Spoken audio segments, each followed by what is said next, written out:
Hello friends, welcome to my channel. দেশ এবং দেশের বাইরে থেকে যারা আজকে আমার ভিডিওটি কন্টিনিউ করেছেন প্রত্যেককেই gardener TRIPS with Kamal YouTube চ্যানেলে স্বাগতম।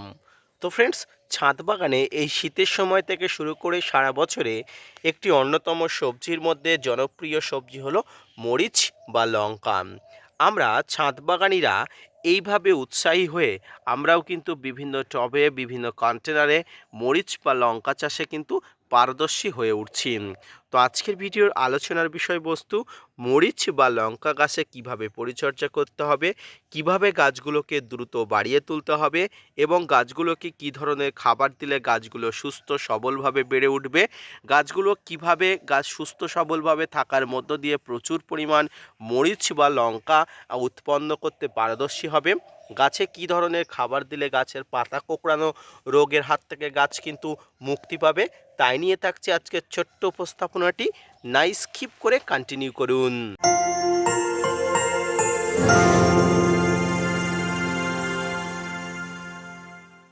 ভিডিওর শুরুতে আমরা বলেছি মরিচ বা লঙ্কা গাছে কিভাবে পরিচর্যা করতে হবে। মরিচ বা লঙ্কা গাছ যখন আপনারা নিয়ে আসবেন, যে কোনো প্রজাতি যে কোনো জাত, আপনারা অবশ্যই যে মাটিটি রোপণ করবেন সেই মাটিতে আপনারা অবশ্যই যথেষ্ট পরিমাণ জৈব খাবার দিয়ে রাখবেন। যারা মাঠ বাগানি তারা ইতিমধ্যে কিন্তু মরিচ বা লঙ্কা গাছ রোপণ করে ফেলেছেন, তাই কিন্তু তাদের বলবো আপনারা গাছ রোপণের 15 থেকে 20 দিন পরে আপনারা প্রথম কিন্তু খাবার দেবেন। তবে মাঠ বাগানীদের ক্ষেত্রে অনেক সময় জৈব সার দেওয়া অনেক মুশকিল হয়ে দাঁড়ায়, তাই কিন্তু তাদের বলবো আপনারা ইউরিয়া এবং ডিএপি অর্থাৎ নাইট্রোজেন গঠিত যে খাবারটি আছে এটি কিন্তু আপনারা প্রয়োগ করতে পারেন। শুধুমাত্র এটি মাঠ বাগানির জন্য নয়, আপনারা যারা ছাদ বাগানি আছেন, যারা এই সময় নাইট্রোজেন গঠিত খাবার প্রয়োগ করতে চান, অবশ্যই কিন্তু আপনারা মরিচ বা লঙ্কা গাছে কিন্তু ডিএপি এবং ইউরিয়া জাতীয় খাবার প্রয়োগ করতে পারেন। আরেকটি খাবার আপনারা অবশ্যই প্রয়োগ করতে পারেন গাছের গোড়াতে, সেটি অত্যন্ত গুণগত মান সম্পন্ন, সেটি হচ্ছে পটাশ। এই পটাশ বলতে আমরা বিভিন্ন ধরনের পটাশকে বুঝি, এমওপি, এসওপি, তবে এক্ষেত্রে আমি আপনাদের বলবো এমওপি সারটাকে অর্থাৎ লাল পটাশকে।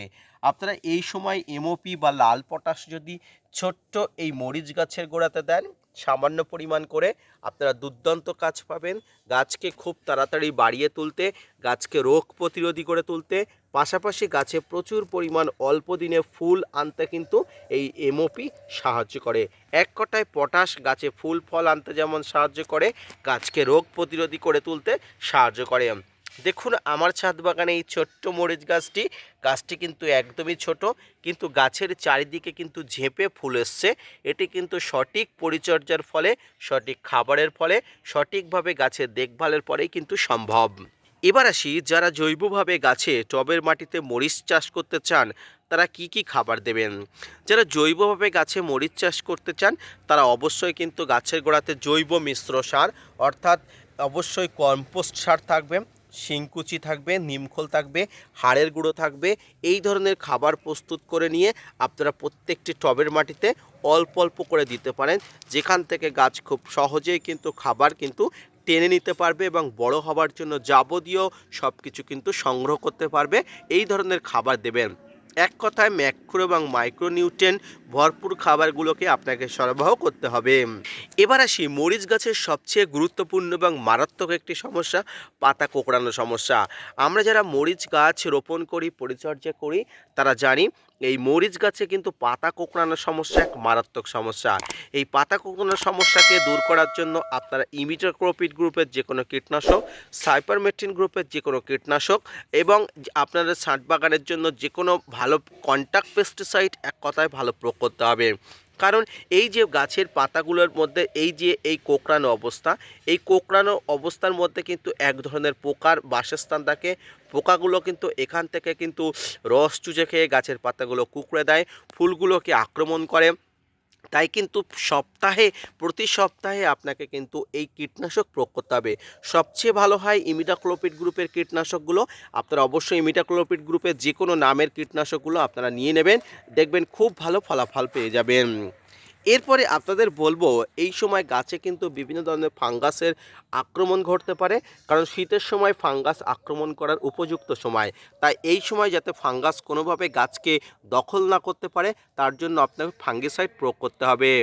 ফাঙ্গিসাইডের মধ্যে সাপ, ম্যানসা, ব্যাবিস্টিন, ডেরোমিনগোল, ব্লাইটক্স, ব্লু কপার, অ্যাম্পারটিপাইপ যে কোনো ধরনের ফাঙ্গিসাইড প্রয়োগ করতে পারেন। জৈবভাবে ফাঙ্গিসাইড প্রয়োগ করতে চাইলে আপনারা অবশ্যই হলুদ গুঁড়ো জল অবশ্যই গাছে প্রয়োগ করতে পারেন। সমগ্র মাঠ বাগানীদের বলবো আপনারা অবশ্যই এই সময় ফাঙ্গিসাইড হিসেবে রাসায়নিক ফাঙ্গিসাইড প্রয়োগ করবেন, অর্থাৎ কিছু আগে আমি যে ফাঙ্গিসাইডগুলো নাম বললাম। যারা ছাদ বাগানি যাদের বলবো তারা অবশ্যই জৈবভাবে আপনারা ফাঙ্গিসাইড প্রয়োগ করুন। জৈবভাবে ফাঙ্গিসাইডের মধ্যে আপনার যেদের বললাম অবশ্যই হলুদ গুঁড়ো জল খুব ভালো কাজ করে। এই হলুদ গুঁড়ো জল গাছে নিয়মিত প্রয়োগ করলে কিন্তু গাছের সমস্ত ফাঙ্গাস দূর হয়ে যাওয়ার সম্ভাবনা থেকে যায়। অল্প দিনেই কিন্তু এই লঙ্কা গাছে প্রচুর পরিমাণ ফলন ঘটানো সম্ভব শুধুমাত্র পরিচর্যার জন্য। সঠিক পরিচর্যার ফলে আপনার ছাদ বাগানে লঙ্কা গাছে প্রচুর পরিমাণ ফলন আসতে পারে। দেখুন আমার এই গাছটির বয়স প্রায় 1 মাসের কাছাকাছি, তার মধ্যে গাছে প্রচুর পরিমাণ কিন্তু ফলন আসতে শুরু করেছে এবং এই ফলনের মধ্যে কিন্তু প্রত্যেকটি ফলন হেলদি হবে এটি আমি আশাবাদী, কারণ গাছটি নিচে থেকে উপর পর্যন্ত দেখুন সম্পূর্ণ হেলদি গাছ। এক্ষেত্রে আরও একটি কথা বলার, এই লঙ্কা গাছকে প্রচুর পরিমাণ ডালপালা শাখা প্রশাখা বাড়ানোর জন্য মাথা থেকে কেটে দিতে হয়, অর্থাৎ প্রুনিং করতে হয়। প্রুনিং করলে গাছের মাথা থেকে নিচে পর্যন্ত প্রচুর পরিমাণ শাখা প্রশাখা পাওয়া যায়, যেমন আমার গাছটি দেখছেন। তো আজকের ভিডিওটি এই পর্যন্ত। আজকের ভিডিওটি দেখে লঙ্কা গাছ সম্পর্কিত যে সম্পর্কে ধারণা পেলেন সেই সম্পর্কিত ধারণাগুলো আপনি আপনার গাছের জন্য অ্যাপ্লাই করুন, অবশ্যই উপকৃত হবেন, গাছ ভালো থাকবেন এবং আপনি স্যাটিসফাইড হবেন। আজকের ভিডিওটি দেখে যদি আপনার ভালো লেগে থাকে ভিডিওটি শেয়ার করতে ভুলবেন না, চ্যানেলটি সাবস্ক্রাইব করে পাশে থাকা বেল আইকনটি বাজিয়ে দেবেন। ধন্যবাদ।